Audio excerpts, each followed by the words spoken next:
Hi friends! చాలా మంది చేపలను పట్టడానికి ఏ పిండి వాడాలి అని అడుగుతుంటారు.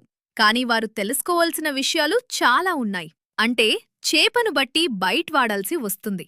ఆ విషయాలన్నీ తర్వాత వీడియోల్లో తెలుసుకుందాం. సింపుల్గా అన్ని చేపలకు బైట్ చెప్తాను.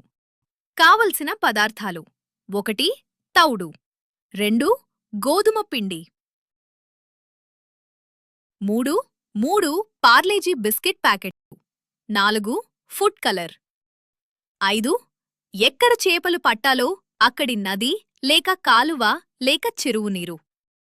మనం ముందుగా 3 పార్లేజీ బిస్కెట్ ప్యాకెట్లు బాగా పొడి చేసుకోవాలి.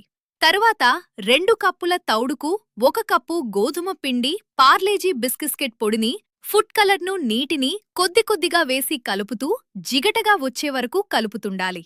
అంటే పిండి ముద్ద హుక్కు గట్టిగా పట్టుకుని ఉండేలా కలుపుకోవాలి. అంటే గట్టిగా ఉండాలి. ఇప్పుడు ఈ పిండిని సీసం గోలి సైజ్లో హుక్కు పెట్టుకోవాలి. నీటిలో వేసి చేపలు పట్టండి. ఈ బైట్ పని చేస్తుందా లేదా కామెంట్ చేయండి.